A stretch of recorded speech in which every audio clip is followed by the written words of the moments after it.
충만하신 분이십니다. 처음과 마지막이 되시고 스스로 계신 전능하신 하나님이십니다. 이 땅에 있는 모든 것은요, 스스로 존재한 것이 아니라 누군가에 의해서 만들어졌습니다. 그러나 하나님은 스스로 존재하실 뿐만 아니라 하나님께서 목적을 가지고 이 우주 만물을 창조하셨습니다. 그리고 그 목적이 완성되는 날, 이 세상은 끝이 날 것이고 새로운 세상은 시작됩니다. 인류 6천년의 역사는 하나님의 이 시간표 안에서 흘러왔습니다. 이 세상 끝은요, 마태복음 24장 14절 말씀으로 끝이 날 거예요. 마태복음 24장 14절에 예수는 이렇게 말씀하셨어요. 다 같이 한번 읽어보겠습니다. 시작. 이 하늘나라의 복음이 온 세상에 전파되어서 모든 민족에게 증언될 것이다. 그때에야 끝이 올 것이다. 아멘. 사람들은 궁금해합니다. 과연 세상의 끝이 올까? 언제가 세상 끝날일까? 성경은 분명히 말합니다. 세상 끝날은 온 세상에 천국 복음이 전파되고 모든 민족에게 예수의 부활이 증언하는 날이 바로 세상 끝날이 된다라고 예수님 말씀하셨어요. 하나님의 뜻은요, 하늘나라 천국 복음이 온 세상에 전파되는 것입니다. 그리고 모든 민족에게 예수만이 구원이고 예수만이 참 하나님이심이 증언되는 겁니다. 그래서 그리스도 예수 안에서 예정하시고 또 택하심을 받은 자들을 구원하는 것이 바로 영원 전부터 세우신 하나님의 계획이라는 겁니다. 하나님의 뜻, 하나님의 경륜이에요. 그래서 에베소서 1장 5절에 바울은 이렇게 말하죠. 하나님은 하나님의 기뻐하시는 뜻을 따라 예수 그리스도를 통하여 우리를 하나님의 자녀로 삼으시기로 예정하셨다라고 바울은 말합니다. 그러니까 여러분이 예수님을 믿고 하나님의 자녀가 된 것은요, 여러분이 잘해서가 아니라 하나님께서 예수 안에서 예정하신 뜻이 이루어진 하나님의 은혜라는 겁니다. 그러니까 내가 주가 아니라 하나님이 주가 되신 사건이 바로 구원의 사건이에요. 여러분, 믿음이 있어야 우리의 영혼이 구원받습니다. 그 믿음은요, 보이지 않는 예수를 하나님으로 인정하고 사랑하는 거예요. 어떠한 경우에서도 이 믿음만큼은 우리가 흔들리지 말아야 됩니다. 세상과 어둠의 세력은요, 이 믿음에서 떨어져 나가게 우리를 계속 끊임없이 유혹하고 시험합니다. 세상의 부경화로 돈으로 유혹하죠. 내 자아로 시험합니다. 내 감정과 내 생각을 흔들어대면서 시험합니다. 예수님의 공생의 사역을 시작하실 때에 40일 금식 기도를 하셨는데 사탄은요, 금식 기도하시는 예수님을 찾아와서 시험했어요. 기도하지 않는 자는요, 시험의 대상이 아니에요. 여러분이 기도하지 않는다, 마귀는 절대 여러분을 시험하지 않습니다. 왜요? 그는 이미 진자이기 때문에요. 그래서 예수님은 너희가 시험에 들지 않도록 깨어 기도하라라고 예수님께서 명령하신 거예요. 마귀의 시험과 유혹을 이길 수 있는 힘은요, 오직 기도와 말씀밖에 없습니다. 여러분, 기도하지 않고 말씀이 없으면요, 마귀를 이겨낼 만한 힘이 없는 거예요. 마귀의 시험은 인간을 하나님과 멀어지게 하고 타락하게 하고 또 망하게 하는 것이지만, 하나님의 시험은요, 장차 오는 세상에서 영광과 멸관을 받게 하려는 하나님의 연단이에요. 이 하나님의 연단을 잘 통과하면 이 땅에서 갑절의 복과 또 오는 세상에서 영원한 생명을 누릴 수 있다라고 예수님 말씀하셨어요. 여러분, 하나님은요, 공평하시고 공의로우신 분이십니다. 이 공평과 공의의 의미를 여러분들이 정확하게 알아야 됩니다. 여러분, 구원에 대해서는요, 누구나 차별하지 않냐고 예수 믿으면 구원 받습니다. 그러나 여러분, 상급에 대해서는요, 행한 대로 갚아주신다라는 것이 바로 공의라는 거예요. 하나님은 공평과 공의로우신 분이십니다. 이 구원에 대해서 구약의 예언자들이 끊임없이 연구하고 증언했는데, 이 구원은 우리에게 임할 하나님의 은혜였다라고 오늘 성경은 말하고 있습니다. 성령의 인도하심을 받은 예언자들은요, 그리스도께서 고난을 받으실 것이고 또 영광의 부활이 있을 것이라고 증언했습니다. 지금도 성령의 능력을 힘입어서 복음을 전하는 자들이 바로 예수의 고난과 부활을 증거하고 있어요. 이 증언하는 일을 천사도 흠모하는 일이라는 거예요. 하나님의 자녀에게만 주신 특권이기 때문에 천사도 흠모할 만한 바로 이 복음 증거의 사명을 저와 여러분에게 주셨다는 거예요. 여러분, 이 특별한 사명을 부여받은 사람들이 바로 사명자들입니다. 베드로전서 1장 오늘 12절 말에서 이 섬긴 바가 자기를 위한 것이 아니요 너희를 우리를 위한 것임이 바로 계시로 알게 되었으니 이것은 하늘로부터 보내신 성령을 힘입어 복음을 전하는 자들로 이제 너희에게 오늘 우리에게 구한 것이요 천사들도 살펴보기를 원하는 것이다. 흠모한다는 거예요. 천사들도 흠모할 만한 이 사명, 수많은 예언자들이 증거했고 또 구약의 믿음의 사람들이 목숨 걸고 지켜내며 바랬던 이 구원이라고 한다면 그리스도인 여러분 어떻게 믿음을 지키면서 살아가야 됩니까? 생각해 보세요.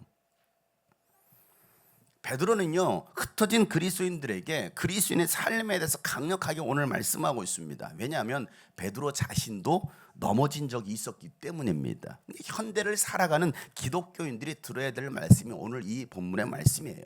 오늘 13절부터 15절 말씀을 다 같이 한번 읽어보도록 하겠습니다. 시작. 그러므로 여러분은 마음을 단단히 먹고 정신을 차려서 예수 그리스도께서 나타나실 때에 여러분이 받을 은혜를 끝까지 바라고 있으십시오.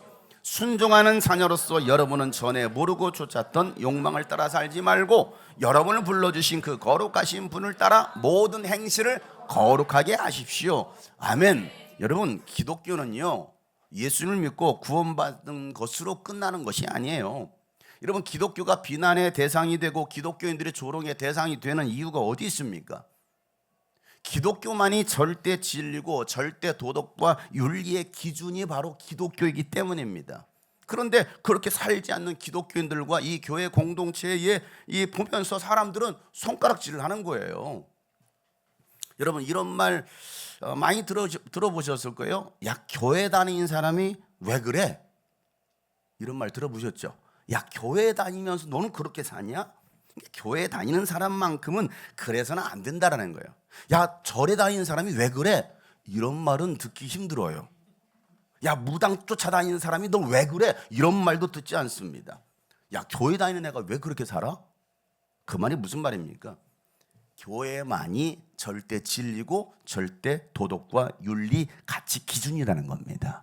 여러분 예수님은요 기독교인들은 세상의 빛과 소금이 되어야 된다고 말씀하셨어요. 그렇게 살지 않으면 세상 속에서 짓밟힐 것이다라고 예수님께서 산상수훈 말씀을 통해서 말씀하셨어요. 그래서 베드로는요 여러분 마음을 단단히 먹고 정신을 차려서 예수 그리스도께서 나타나실 때에 우리가 받을 구원의 은혜를 끝까지 바라라고 권면하고 있는 거예요. 이게 그리스도인의 신앙의 자세입니다. 세상은요 여러분이 신앙생활 잘할 수 있도록 도와줄까요? 절대 도와주지 않습니다. 오늘도 봐요. 얼마나 많이 비어 있습니까? 어디 갔어요? 벚꽃도 안 피었는데. 여러분의 마음을 흔들어 놓습니다. 가정 속에서 교회 공동체에서 또 사회의 환경을 통해서 우리의 마음을 막 흔들어 놓습니다. 그럴 때 우리가 가져야 될 자세가 뭐예요? 마음을 단단히 먹는 거예요. 따라서 합시다. 마음을 단단히 먹자. 여러분 오늘 읽었던 우리는 세번역 성경 가지고 읽고 있는데 개역 개정 성경에서는요 이 말씀을 뭐라고 말하고 있느냐면 너희 마음의 허리를 동이고라고 번역하고 있어요. 너희의 마음의 허리를 동이라는 거예요. 여러분 허리를 동이지 않으면 어떻게 됩니까? 줄줄 흘러내릴 겁니다. 그러면 마음을 뺏기게 되어 있어요. 그러니까 집중해야 될 것에 집중하지 못하고 어디에 신경 씁니까? 허리에 신경 쓰고 있는 거예요. 정작 신경 써야 될 곳에 쓰지 못하고 엉뚱한 일에만 매이는 사람들, 허리를 동이지 못한 겁니다. 그러니까 마귀는요 여러분의 마음을 흔들어 놓습니다. 또 내 감정을 막 흔들어 놓습니다. 내 생각을 막 지배합니다. 조종하려고 합니다. 그러다가 가룟 유다가 되는 거예요. 가룟 유다가 여러분 그렇게 되고 싶어서 그렇게 됐을까요? 아니에요. 성경을 보세요. 요한복음 13장 2절 말씀 보세요. 저녁을 먹을 때 마귀가 이미 시몬 가룟의 아들 유다의 어디 속에? 마음속에 예수를 팔아 넘길 뭘? 생각을 집어 넣었다라는 거예요. 불어 넣었다라는 거예요. 생각 어디에? 마음에. 유다가 그러고 싶어서 그랬습니까? 마귀 새끼가 그렇게 하는 거예요. 왜 유혹 당하고 왜 넘어지고 왜 시험 듭니까? 마귀 새끼가 그렇게 하는 거예요. 예수님의 제자로 부름 받았음에도 불구하고 결국 마음과 생각을 지키지 못해서 예수는 은 30에 팔아먹는 삭군 제자가 된 겁니다. 여러분 우리가 지켜야 될 것은요 마음입니다. 그래서 잠언 4장 23절 말씀을 통해서 그 무엇보다 너는 네 마음을 지켜라. 왜? 그 마음이 생명의 근원이 되기 때문이다라고 말하고 있습니다. 내 생명의 근원이 바로 마음이라는 거예요. 마음을 빼앗기면 다 무너지는 거예요. 여러분의 처음 마음이 변하면 안 됩니다. 여러분 처음에는 사랑했고 감사했고 모든 것이 은혜였는데 언제부터인가 그 마음이 변했다고 한다면 문제는 다른 곳에 있는 것이 아니라 나에게 있는 거예요. 사랑은 변하는 게 아닙니다. 사랑은 변하는 게 아니에요. 사랑은 언제나 그 자리에 있어요. 변하지 않는 게 사랑이에요. 변했다고 한다면 그건 처음부터 사랑이 아니었던 거예요.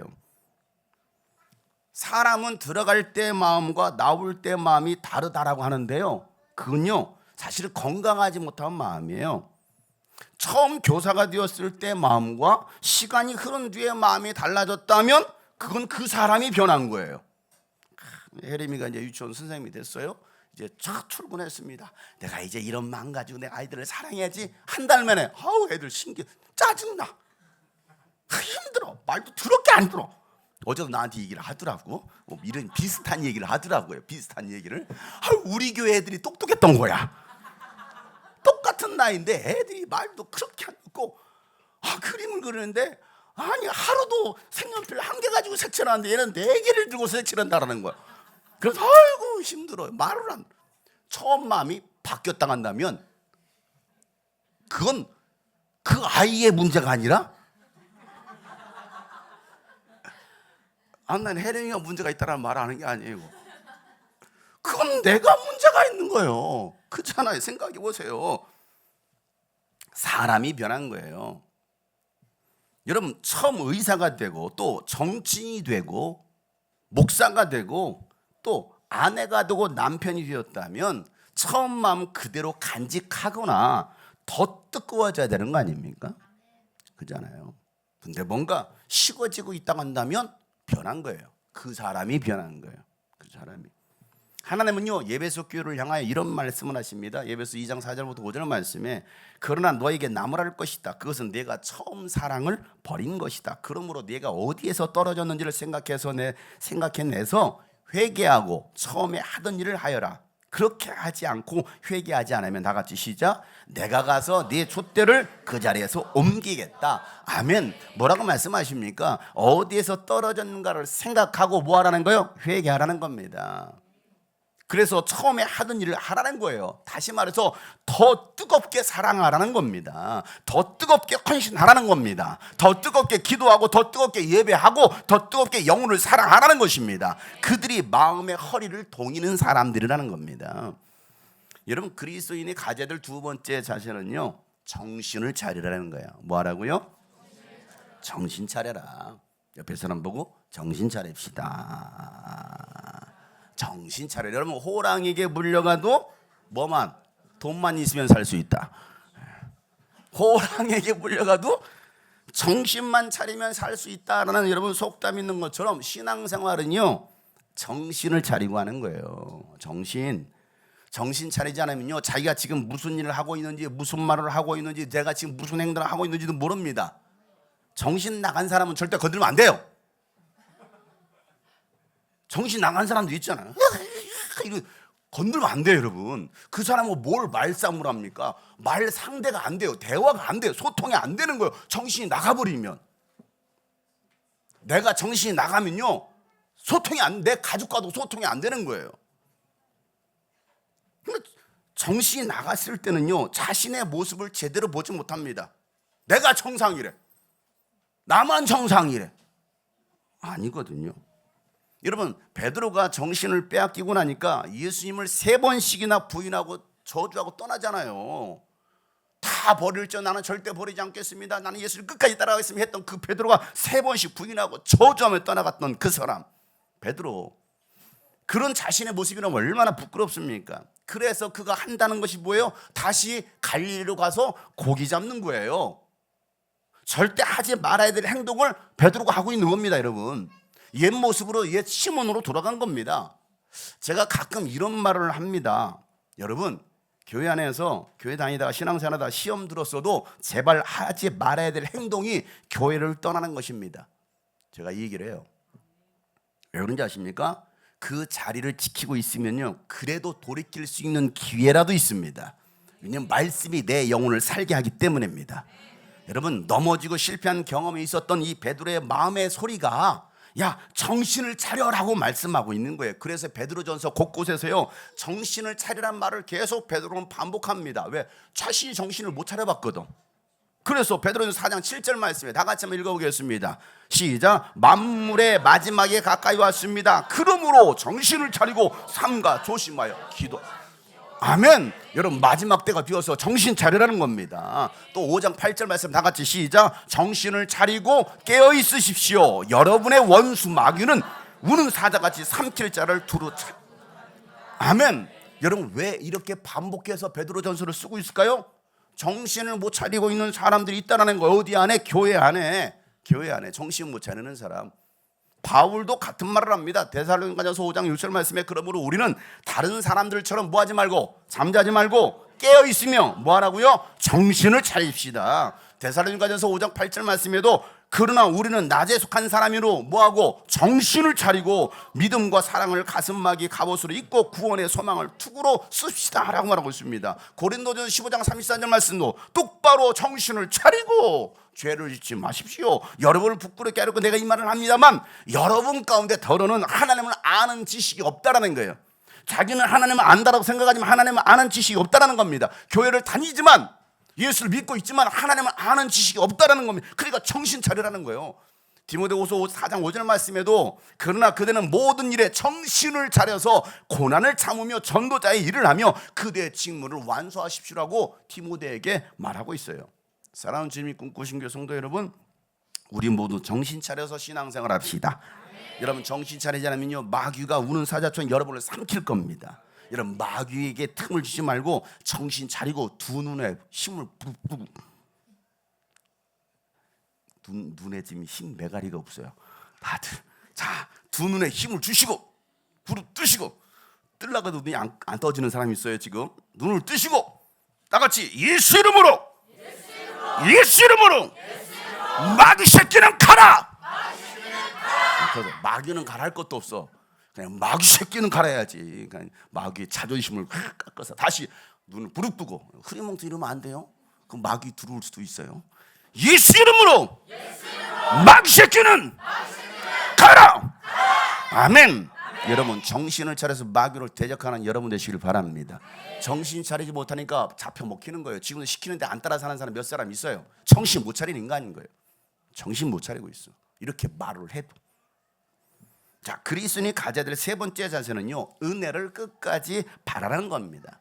구원은 하나님의 은혜로 된 것입니다. 그러나 이 구원은 완성된 게 아니에요. 완성은요, 예수님의 재림의 때 이루어집니다. 그때까지 우리는 참고 견디면서 하나님의 은혜로 살아가야 됩니다. 믿음의 주요 온전케 하신 이인 예수를 바라봐라. 그 예수를 바라보고 살아갈 때 시험과 환난 속에서 우리는 결코 넘어지지 않고 승리자의 삶을 살아갈 수가 있는 것입니다.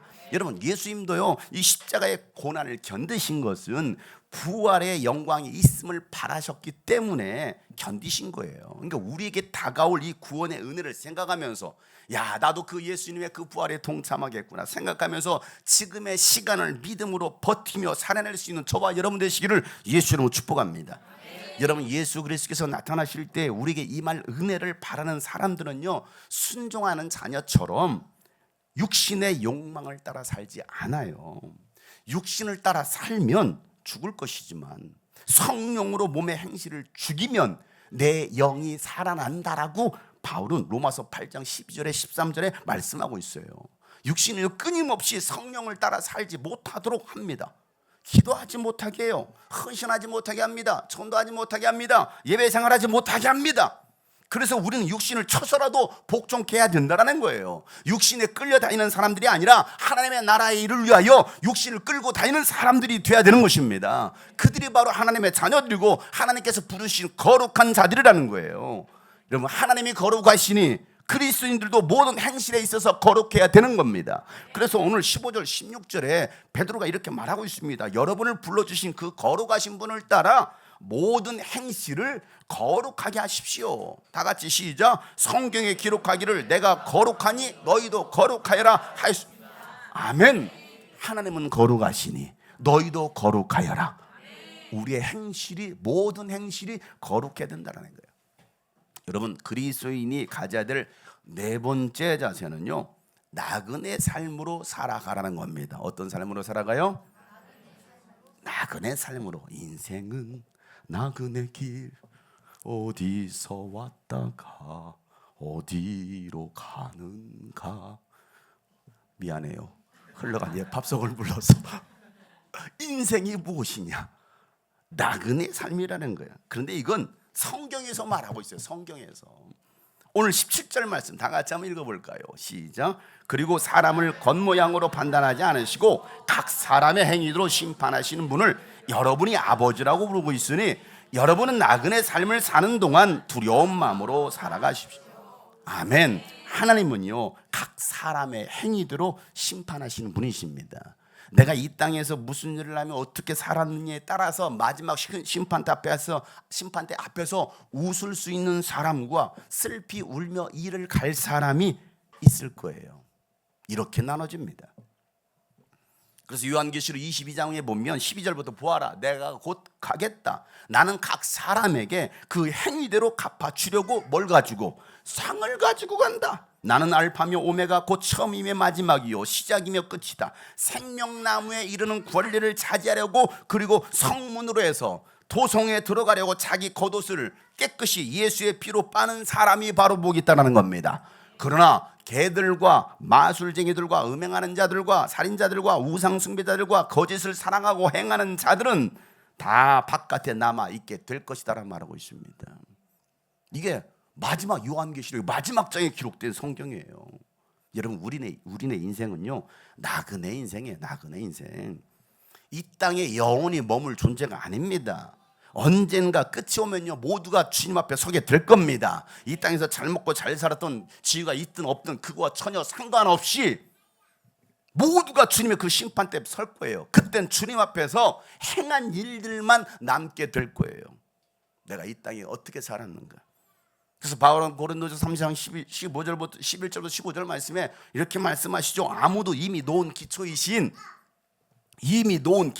예수 그리스도밖에 또 다른 기초를 놓을 수 없다는 겁니다. 누가 이 기초 위에 금이나 은이나 보석이나 나무나 풀이나 집으로 집을 지으면 그에 따라 각 사람의 업적이 드러날 것인데, 다 같이 시작. 그날이 그것을 환히 보여줄 것이다. 그것은 불에 드러날 것이기 때문이다. 불이 각 사람의 업적이 어떤 것인가를 검증하여 줄 것이다.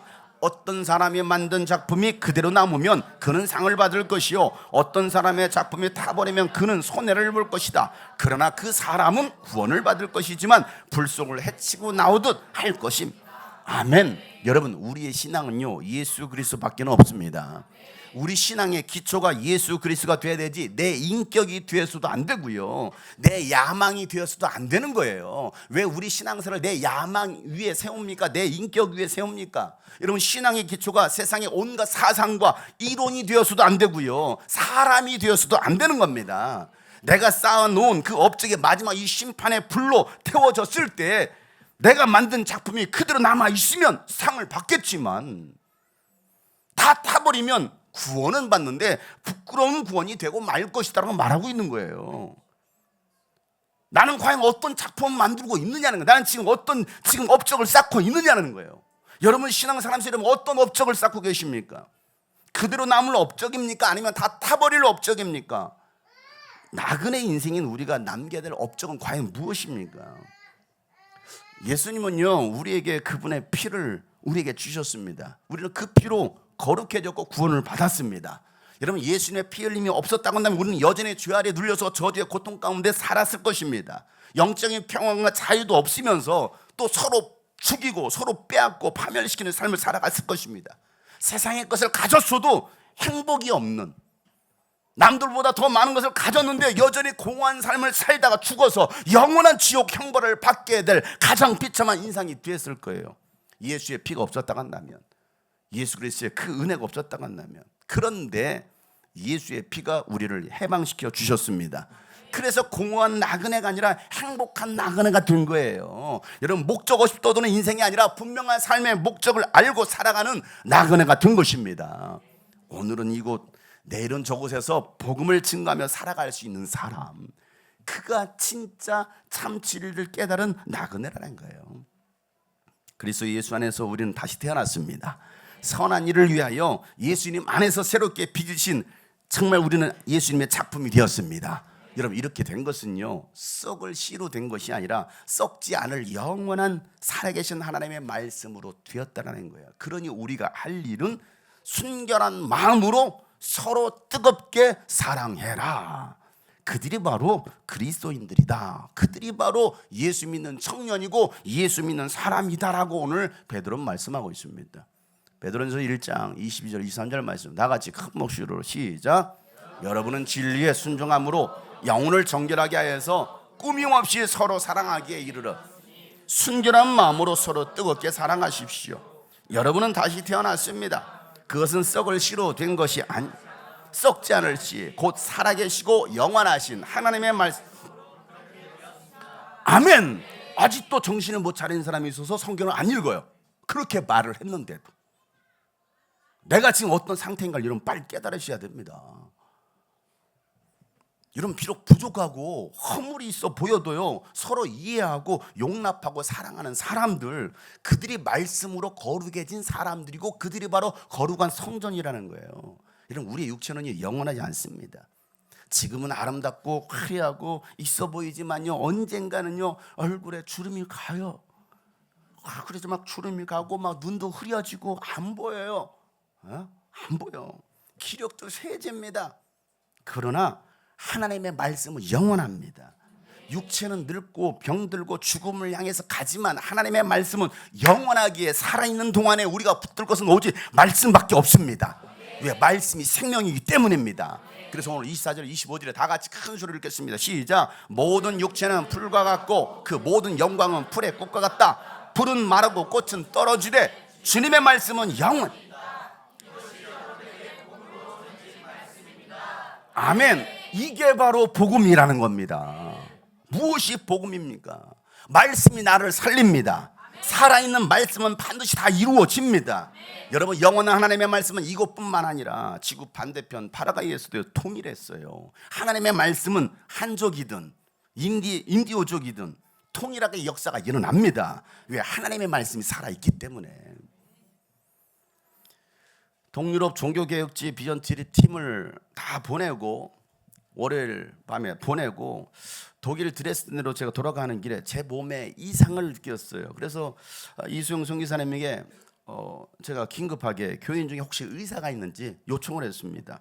왜냐하면 다음날 장시간 이 비행기를 타고 파라과이에 가야 되는데 제 몸 상태는 도저히 갈 수 없었습니다.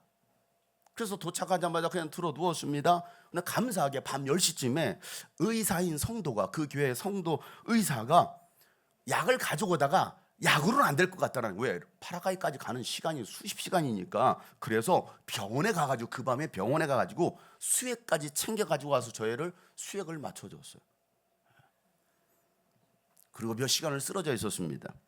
다음날 오후 기차로 2시간 달려서 베를린 공항으로 가서 파라과이를 향했습니다. 어떻게 갔습니까? 베를린에서 프랑크푸르트, 그리고 브라질 상파울루로 경유해서 파라과이 아순시온까지 도착하기까지 25시간의 비행 여정입니다. 제 몸 상태로 그렇게 간 거예요.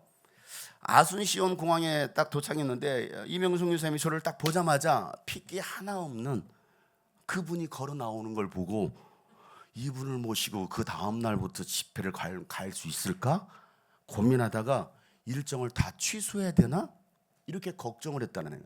그게 저를 처음 공항에서 헤매냈을 때 저의 모습이었습니다. 근데 제가 다 약속했잖아요. 약속한 것이기 때문에 다음날 집회하러 갑시다라고 제가 말했습니다.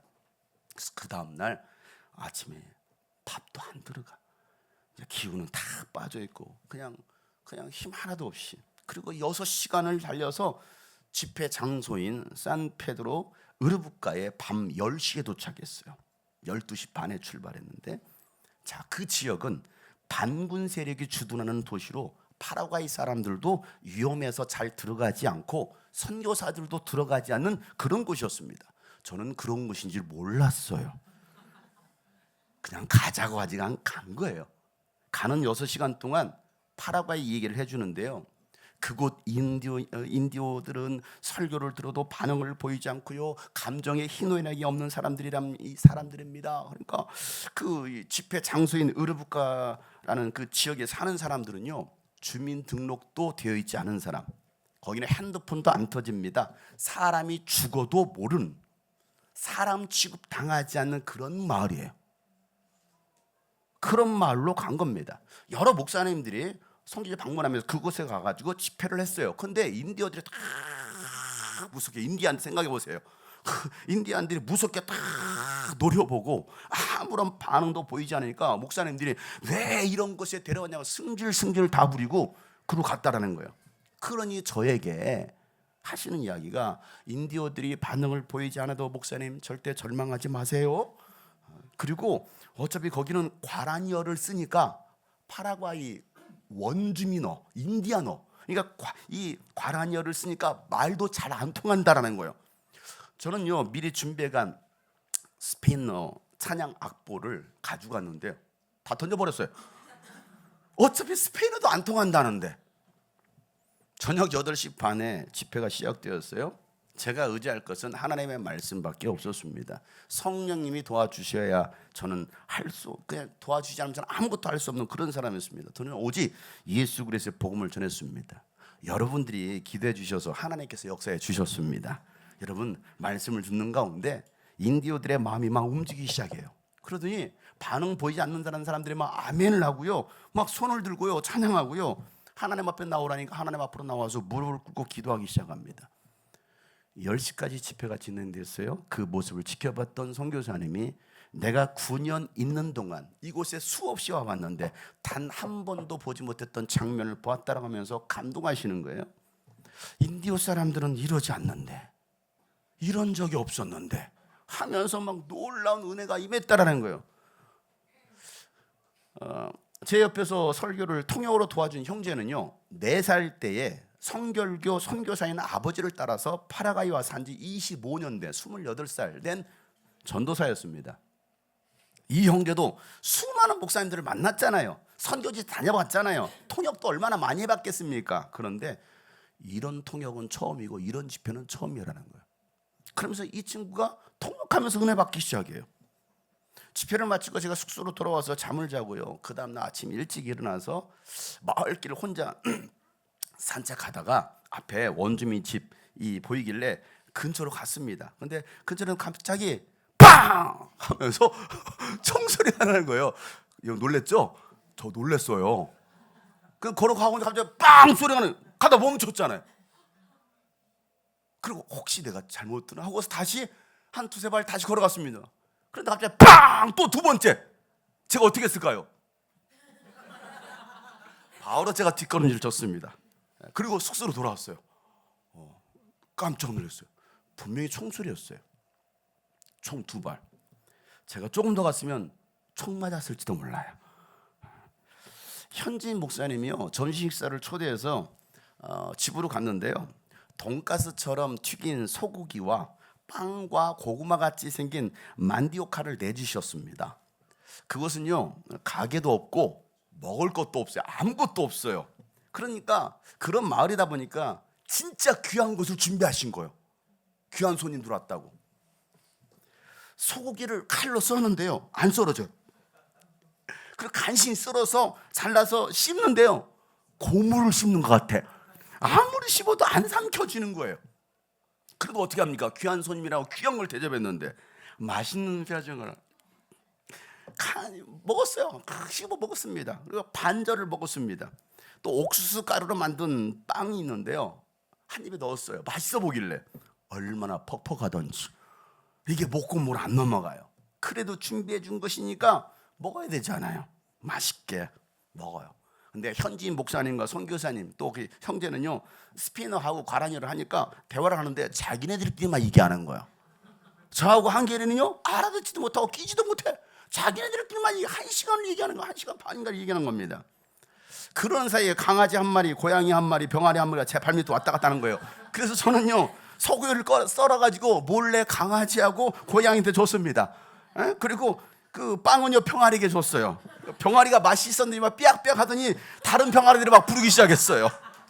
금세 저것이 닭장이 되고 말았습니다. 그래서 저는요 한 접시 겉띠 해쳤어요. 다 비워버렸어요. 고양이와 개와 병아리들에게 다 줬어요. 다 먹었잖아. 얼마나 깨끗하게 비웠는지 몰라요. 그리고 다시 숙소로 갔어요. 그리고 8시 반 이제 다른 지역으로 가서 저녁 집회를 하는데요. 그 교회가 세워진 지 이제 1년 6개월 정도밖에 안 된 교회였습니다. 교인들은 완전히 새신자들입니다. 교인도 한 30여 명밖에 안 된다는 겁니다. 새신자들이 대부분이니까 어제 집회보다도 더 반응이 안 좋더라도 이해하세요 목사님 그러더라고요. 또 교회도 치다가 돈이 부족해가지고 교회 문짝도 못 달았고요. 창문도 못 달았습니다. 그런 곳에서 예배가 시작되었습니다. 그런데 30여 명밖에 안 된다는 그 교회 70여 명이 온 거예요. 동네에 있는 꼬맹이들은 다 모인 것 같아요. 애들이 다 왔어. 저는 또 성령님께 기도했죠. 오늘은 또 무슨 말씀을 전해야 됩니까? 어차피 안 되는 거. 근데 말씀을 주시는 거예요. 걸어서 귀신 들린 사람 이야기. 제가 그 말씀을 전하면서 찬양을 하고 기도를 하는데 전날보다 더 강력한 성령의 기름 부으심이 임하는 겁니다. 말씀을 듣는데요. 회개의 눈물을 흘리더라고. 자신의 죄를 가슴을 치면서 눈물을 흘리는 사람. 말씀을 듣고 기도하는 가운데 귀신이 떠나가고 벌벌 떨며 떠나가고 중풍병자가 예수 이름으로 일어나 걷기 시작하는 거예요. 그리고 마지막 찬양할 때는요. 그 반응 없다는 그 사람들이요. 막 춤을 추고 찬양하는 축제 시간이 되었습니다. 인디언들에게 이런 일이 일어나다니 이런 적은 없었는데 하면서 선교사님과 그 현지 목사님도 감동을 받아요. 성령의 역사가 얼마나 강력하게 일어났던지. 여러분 하나님의 말씀은 살아 있습니다. 예수 그리스도는 어제나 오늘의 영토로 동일하십니다. 하나님은 오늘도 영원하신 말씀을 믿고 순종하는 자를 통해서 일하십니다. 여러분 이 말씀의 능력이 여러분에게 나타나시기를 예수 이름으로 축복합니다. 집회가 끝나고 밤 11시에 목사님 다시 우리 아순시온으로 가자고 그러더라고. 안 자고 가자라는 거예요. 피곤하도 가자라는 겁니다. 6시간을 또 아무것도 보이지 않아요. 전등도 없어요. 그날따라 달도 안 떴습니다. 깜깜합니다. 근데 아무것도 보이지 않는 그 비포장도로 막 울퉁불퉁 비포장기를 한 40분을 달려서 누가 앞에서 인솔해 줘가지고 40분을 달리다가 이제 고속도로 같은 데로 가서 전혀 고속도로 같지 않은 고속도로 아십니까 여러분? 고속도로인데 막 이래요. 고속도로인데. 자 그렇게 한 또 고속도로 한 40분 정도로 막 달렸습니다. 그래서 막 아순시온을 향해 가는 거예요. 목사님 피곤하시니까 뒷자리에서 주무세요? 하고서 네. 뒤에 누웠어. 근데 자꾸 말을 걸어. 잘해며. 그래서 막 설잠이 드는 겁니다. 그리고 한 30분쯤 막 고속도로를 달리다가 앞에서 경찰이 교통 통제를 하는 그 단속을 하고 있었어요. 그래서 막 앞에서 얘기하는 거 운전하면서 이게 이 밤에 도대체 무슨 일이야? 이 시간에 원래 경찰이 없는데 무슨 일 있나? 하면서 선교사님하고 그 형제가 막 대화를 하는 겁니다. 저는 들어 누워서 그 얘기를 듣고 있어요. 근데 갑자기 경찰이 후레쉬를 비치는 거예요. 비치면서 차를 세우라고 이렇게 손짓을 하는데 운전하는 형제가 뭐 하는 거야? 하면서 그냥 쌩하고 갔어요. 그러니까 쌩하고 하니까 경찰이 차 뒤에서 이 차 스타트 뒤를 퉁퉁 치면서 호로록 부는 거예요. 근데 운전하는 형제는 우리한테 그러는 거야. 뭐라고 하는 거 빨리 가라고 하는 거야. 도대체 뭐 하는 거야? 하면서 그냥 막 달리기 시작했어요. 그러고 나서 한 3분 뒤에 경찰차가 쌍라이트를 켜고서 우리를 추격해 뒤따라왔어요. 근데 쌍라이트를 켜는데도 형제는요. 왜 그러는 거야? 빨리 가라는 거야. 뭐 하라는 거야? 하면서 속도를 줄였어요. 근데 경찰차가 안 지나가니까 초월을 안 하니까 다시 또 속도를 해서 물렁 갔어요. 그러니까 경찰차가 더 빨리 추격하면서 사이렌을 울리는 거예요. 쓰라고. 그래서 속도를 줄이니까 경찰차가 우리 스타렉스를 가로막았습니다. 그리고 경찰 2명이 차에서 내리더니 총을 꺼내서 꼼짝마! 손들어! 하는 거예요. 이 형제가 갑자기 당황하니까 꼼짝 손을 하니까 위에서 면허증권을 위에서 손을 내리고 있어. 손들어! 손들어! 그 다시 또 옆에 있는 가방을 꺼내서 면허증 꺼내라 뭐 이래 하니까 이건 경찰에 올 때는 총을 빼려는 자세인 거야. 그잖아요. 총을 빼려고. 왜? 거기 파라과이사는 총기를 소지하고 있거든요. 그러니까 더 놀라가지고 경찰들이 꼼짝마! 손들어! 차에서 당장 내려 하는 거예요. 물론 여러분 다 파라과이어를 했습니다. 그러니까 이 옆에 이명선 야 빨리 문 열고 내려. 빨리 문 열고 내려. 저와 한결은요 뒤에 자다 말고 이게 뭔 난리야? 그 상황을 지켜보는데 앞에서 경찰이 장총을 들고 지금 당장에 쏘려고. 왜? 계속 명령 불복종을 하니까 겨냥 우리를 향해서 겨냥한 겁니다. 그래서 형제가 차에서 내려가지고 막 상황 설명하는데 이미 경찰은요 이 설명이 안 돼. 그러니까 그냥 당장에 총을 쏠 듯이면서 쏘더라 꽂자마 계속 그러고 있는 거야. 막 없다 막 이러면서 막. 근데 얘가 막 설명하는 거. 그게 아니고 지금 그 설명할 때가 아니거든. 그러니까 성기사님이 야 설명하지 말고 잘못했다고 무조건 잘못했다라고 그래. 그러면 경찰이 화가 나가지고 막 하는 거예요. 생각해 보세요. 그 운전석에는요 저 통역을 도왔던 그 덩치 큰 그 험상궂게 생긴 남자가 타고 있고 그 옆좌석에는 건장한 남자 선교사가 타고 있고 뒷좌석에는요 더 덩치가 큰 긴 머리 남자가 타고 있고 마지막으로 제가 타고 있었어요. 경찰이 보기에는 아무래도 이건 조직폭력배나 마약 밀수하는 사람들인 거예요. 그리고 뭐 하는 거? 걸려서 도주하고 있는 거야. 이게 경찰 눈에 비친 우리들의 모습이었던 거야. 다 내렸잖아요. 그 험상궂게 생긴 그 형제 내렸죠. 성교사님 내렸죠. 장발라에 장항이를 이러고 앞에다 뭘 딱 차고서 가방을 딱 메고서 내렸어요. 완전 이게 총 같잖아요. 이렇게 딱 내렸죠. 그리고 전 뒤에 가가지고 내렸어. 영문은 내렸습니다. 꼼짝만 손들어. 다 손들었어요. 다 뒤돌아서요. 제 주머니에 제가 손 들고 나서 제 주머니에 핸드폰이 있었거든요. 핸드폰을 꺼내면 이게 무슨 동작이야 이게? 총 꺼낸 동작이잖아요. 그래서 제가 손 넣으면 안 되겠다. 손 들고 있었습니다. 자 그러고 나서 저는 그냥 앞에 그냥 손 들고 이쪽에서 난리가 났고 세 사람 여기 있고 저는 이쪽 밖을 향해서 손 들고 이러고 보고 있는 거예요. 먼 산을 보고 있는 겁니다. 한결이는 그 옆에서 손 든 채 하늘을 보면서 별이 많다. 그 생각했대요. 별이 참 많다. 자다 말고 일어나가지고. 그러니까 경찰은 제 몸을 수색하다가 딱딱하게 보이자. 이게 뭐야? 셀러폰. 핸드폰이니까. 그러고 지나갔어요. 안심합니다. 송 기사님이 형제가 막 잘못했다고 경찰에게 막 빌라고 막 합니다. 그리고 경찰을 진정시킨 다음에 그제서야 경찰이 총을 집어넣고 돌아갔어요. 그 순간 저는 그날 집회하고 흥분한 그 형제 때문에 총 맞아 순교할 뻔했어요. 그 형제 때문에 술하면 술 것이지 안 쓰고 막 달려가지고 누굴 죽이려고 거기까지 끌고 가가지고 그런 도시예요. 하나님께서 그날 제 생명을 연장시켜 주셨어요. 아직 할 일이 남아있다고 복음 전할 것이 아직도 남았다고 저와 장발의 한결이를 살려주셨어요. 사랑하는 성도 여러분, 왜 그렇게 위험한 곳까지 가야 됩니까? 내게 무슨 유익이 있다고? 저한테 돌아온 유익이 뭡니까? 몸은 만신창이가 되었지만 복음 때문에 하늘을 보면서 별을 세고 있는 저 남자, 크로 두 손 들고 웃고 있고 먼 산을 바라보고 있고 죽음을 두려워하지 않고 복음을 위해서 삶을 들이시는 사람, 결국 남는 것은요 썩어질 씨앗이 아니라 썩지 아니할 영원한 씨앗뿐입니다. 하나님은요 행한 대로 갚아주신다라고 약속하셨습니다. 여러분, 영원한 것은 복음밖에 없습니다. 남미의 심장 파라과이, 인디오 원주민인 과라니족을 침략하여 수많은 인디오들을 살생한 스페인 정복자와 과라니 전사 람바레를 동시에 숭배하는 이상한 나라.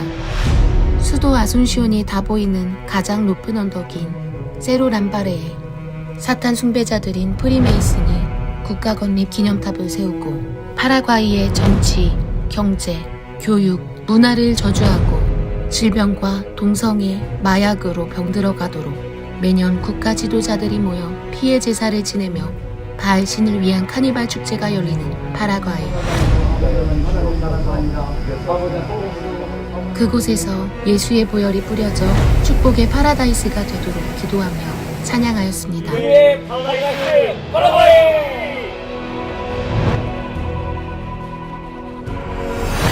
반군 세력이 주둔하고 있어 선교사들도 들어가지 않는 산페드로 으르부카 지역의 인디오 원주민 마을.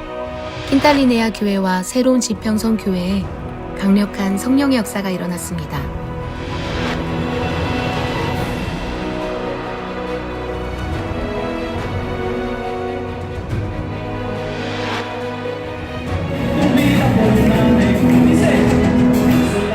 십자가에서 천국의 흐름 나가셨습니다. 예수 수요일 날 여러분 영원한 생명을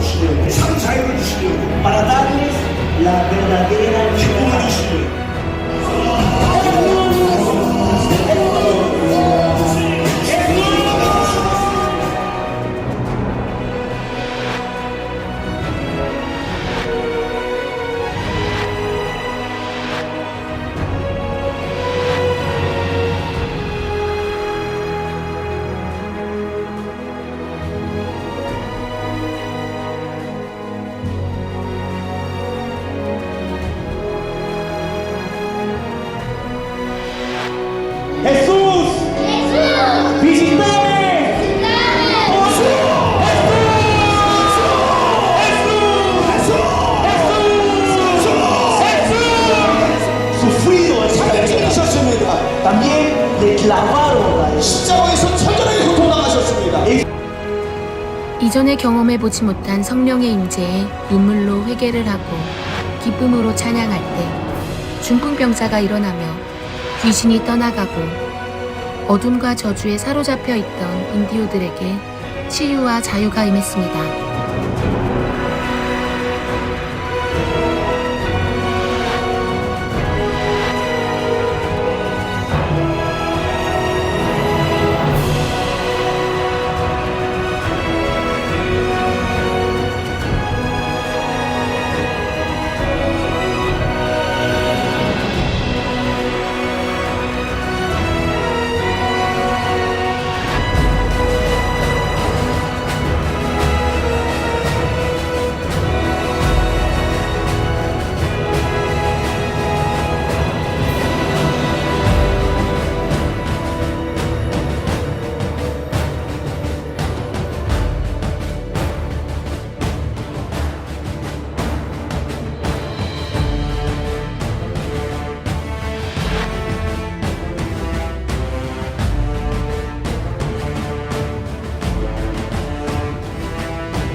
푸른 마르고 꽃은 시드나 하나님의 말씀은 살아있고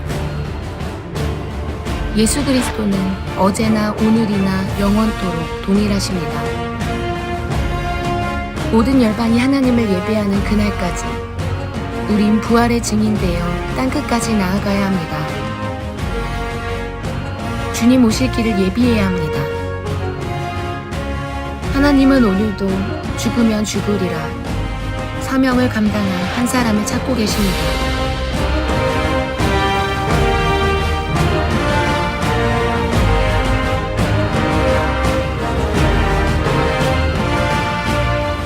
아멘. 주 예수여 오시옵소서.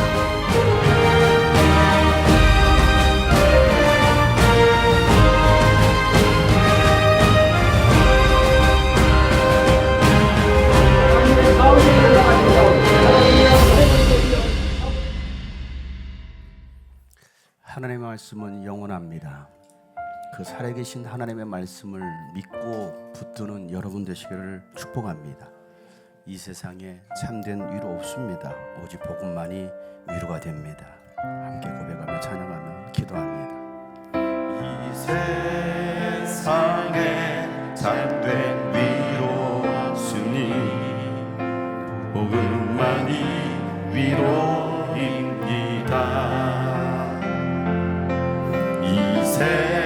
세상에 참된 위로 없으니 예수만이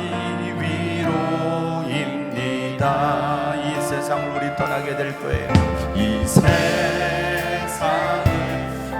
우리 떠나갈 때에 복음만이 소망입니다.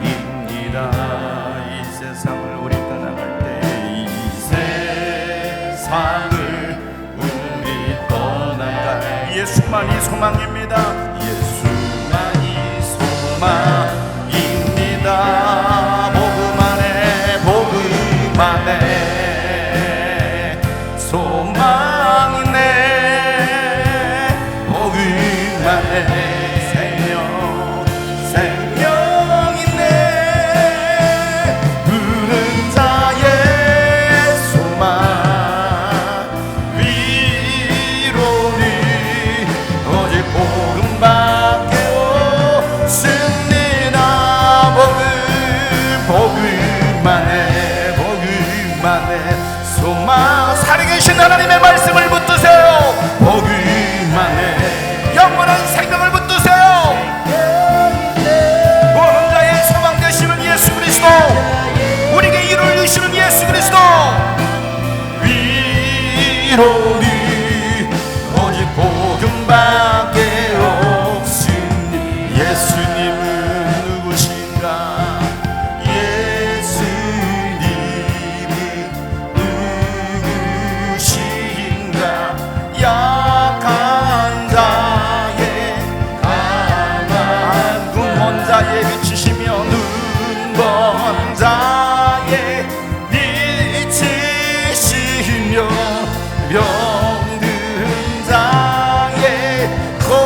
고침과 죽은 자의 부활되고 우리 생명 복음만의 소망이 있습니다.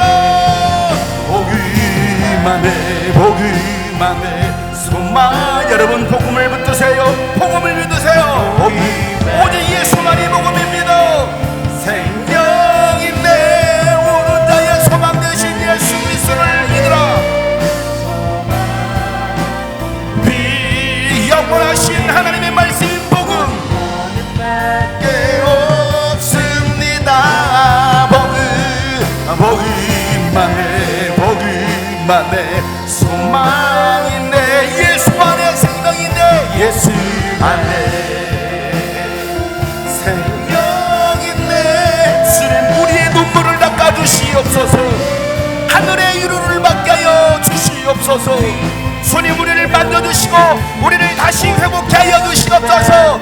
우리를 새롭게 하여 주시옵소서. 다같이 간절하게 부르짖어 기도합니다. 하나님 아버지요, 오직 복음을 붙든 우리의 삶이 되게 도와주시고 영원하신 말씀, 영원한 복음만의 소망인데 복음만의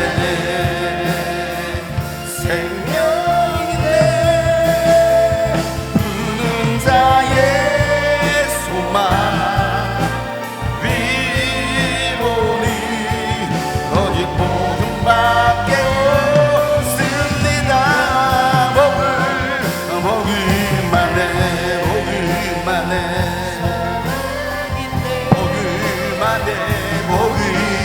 영원한 생명을 붙드세요. 우는 자의 소망 위로는 오직 복음밖에 없으니 우는 자의 소망 위로는 오직 복음밖에 없습니다. 오직 복음밖에 없습니다. 내게 복음밖에 없습니다. 내게 복음밖에 없습니다. 하나님, 마르지 않는 영원한 말씀을 붙들고 살아가는 우리 성도들 되게 하여 주시옵소서.